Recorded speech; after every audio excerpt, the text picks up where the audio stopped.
মৰমৰ বন্ধু বান্ধৱীসকল, Assam job market YouTube চেনেললৈ আপোনালোকক স্বাগতম জনাইছো। আজি আকৌ আপোনালোকৰ মাজলৈ নতুন এখন চৰকাৰী চাকৰি নটিফিকেশ্যন লৈ আহিছো। এই নটিফিকেশ্যনখন পাব্লিছ কৰিছে APSC, আসাম পাব্লিক চাৰ্ভিচ কমিশ্যনে। তো এই নটিফিকেশ্যনত কি দি আছে, ইয়াতে কি চাকৰি আছে, কিমানটা পোষ্ট আছে, ইলিজিবিলিটি ক্ৰাইটেৰিয়া কি দি আছে, লাষ্ট ডেট ইত্যাদি সকলোবোৰ কথা আমি ভিডিঅ'টোত আলোচনা কৰিম। তো আপোনালোকে ভিডিঅ'টো স্কিপ নকৰাকৈ কাইণ্ডলি শেষলৈকে চাই থাকিব। ইয়াতে প্ৰথমতে দি আছে name of the post forest ranger. তো ফৰেষ্ট ৰেঞ্জাৰৰ পোষ্ট ইয়াতে খালী আছে আৰু ইয়াতে টোটাল ভেকেঞ্চি আছে 50টা পোষ্ট ইয়াতে টোটাল খালী আছে। আৰু ইয়াতে দি আছে অনলাইন এপ্লিকেশ্যন প্ৰচেছ আৰম্ভ হ'ব আপোনাৰ 21 জুন তাৰিখৰ পৰা আৰু লাষ্ট ডেট ইয়াতে দি আছে 20 জুলাই তাৰিখ। আৰু এপ্লিকেশ্যন ফি জমা দিয়াৰ আপোনাৰ লাষ্ট ডেট ইয়াতে দি আছে 22 জুলাই তাৰিখ।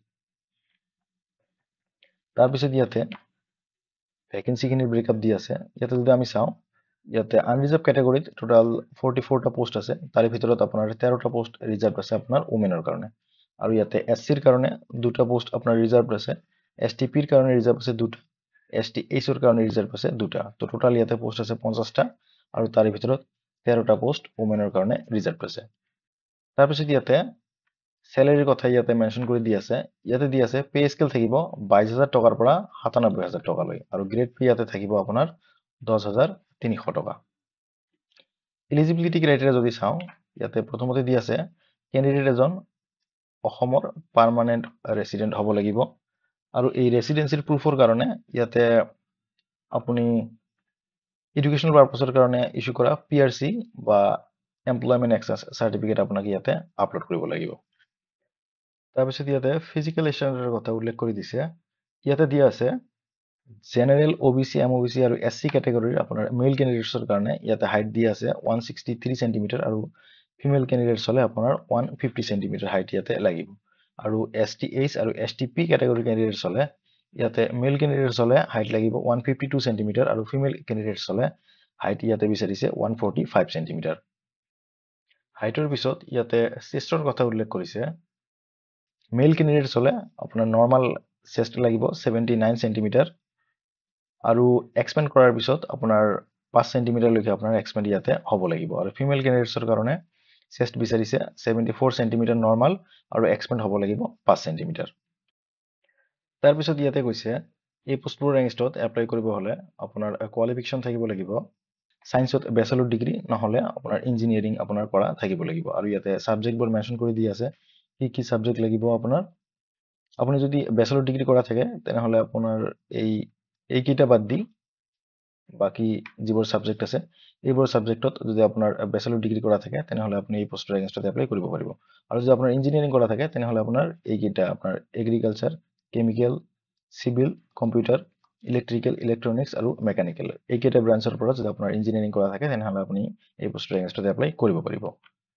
তাৰপিছত ইয়াতে এজ লিমিটৰ কথা দি আছে। ইয়াতে কৈছে কেণ্ডিডেট এজনৰ বয়স 21 বছৰৰ পৰা 38 বছৰৰ ভিতৰত হ'ব লাগিব। আৰু এজ লিমিট নিৰ্ধাৰণ কৰাৰ কাৰণে ইয়াতে কাট অফ ডেট দি আছে 1 জানুৱাৰী তাৰিখ 2025। আৰু ৰিজাৰ্ভ কেটেগৰী কেণ্ডিডেটছৰ কাৰণে ইয়াতে এজ ৰিলেক্সেশ্যন দি আছে SC, ST, STP আৰু STH কেটেগৰী কেণ্ডিডেটছ হ'লে ইয়াতে 5 বছৰৰ এজ ৰিলেক্সেশ্যন পাই যাব। আৰু OBC MOBC কেটেগৰী কেণ্ডিডেটছ হ'লে ইয়াতে 3 বছৰৰ এজ ৰিলেক্সেশ্যন পাই যাব। তাৰপিছত ইয়াতে দি আছে এপ্লিকেশ্যন ফি। জেনেৰেল কেটেগৰী কেণ্ডিডেটছ হ'লে ইয়াতে আপোনাৰ 297 টকা 20 পইচা এপ্লিকেশ্যন ফি পে কৰিব লাগিব।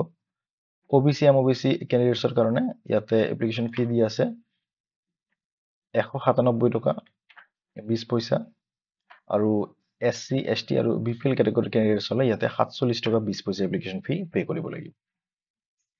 তাৰপিছত ইয়াতে এপ্লিকেশ্যন প্ৰচেছত দি আছে যে এই পোষ্টৰ কাৰণে এপ্লাই কৰিব হ'লে আপোনাক APSCৰ যি অফিচিয়েল ৰিক্ৰুটমেণ্ট ৱেবছাইট আছে সেই ৱেবছাইটৰ থ্ৰুৱেদি আপোনাক এপ্লাই কৰিব লাগিব। আৰু ইয়াতে কৈছে আপুনি যিবোৰ ডকুমেণ্টছ আপলোড কৰিব লাগিব সেইবোৰ আপোনাৰ PDF বা JPG ফৰ্মেটত থাকিব লাগিব আৰু ডকুমেণ্টবোৰৰ চাইজ আপোনাৰ 200 KB আপোনাৰ ভিতৰত হ'ব লাগিব। তাৰপিছত ইয়াতে মেথড অফ চিলেকশ্যনত দিয়া আছে প্ৰথমতে এটা 600 মাৰ্কৰ আপোনাৰ ৰিটেন টেষ্ট হ'ব য'ত এইবোৰ ছাবজেক্ট থাকিব। প্ৰথমতে ইয়াতে দি আছে ইংলিছ পেপাৰৰ কাৰণে 100 মাৰ্কছ থাকিব, জেনেৰেল নলেজ পেপাৰত আপোনাৰ 100 মাৰ্কছ থাকিব। তাৰপিছত ইয়াতে দুটা অপশ্যনেল ছাবজেক্ট থাকিব। এই দুটা অপশ্যনেল ছাবজেক্ট আপোনাক নিজে চইচ কৰি ল'ব লাগিব। আৰু এই অপশ্যনেল পেপাৰ দুটাত আপোনাৰ 200 মাৰ্কে থাকিব।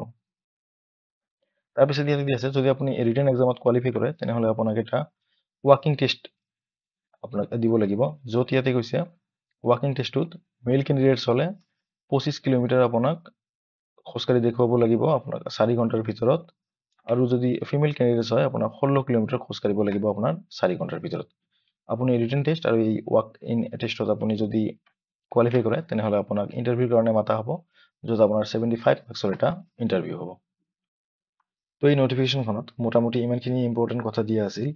যদি আপুনি এই অফিচিয়েল নটিফিকেশ্যনখন পঢ়ি চাব বিচাৰে তো এই ভিডিঅ'টোৰ ডিছক্ৰিপশ্যনত এটা লিংক দিয়া থাকিব, তাতে ক্লিক কৰি আপুনি এই অফিচিয়েল নটিফিকেশ্যনখন পঢ়ি চাব পাৰিব।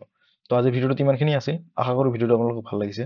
যদি ভাল লাগিছে লাইক এটা কৰি দিব, আৰু আমাৰ চেনেলটোক যদি এতিয়ালৈকে ছাবস্ক্ৰাইব কৰা নাই কাইণ্ডলি আমাৰ চেনেলটোক ছাবস্ক্ৰাইব কৰি ল'ব। আমি এনেকুৱা জব ৰিলেটেড টপিকছত ভিডিঅ' ৰেগুলাৰলি পাব্লিছ কৰি থাকোঁ। ধন্যবাদ।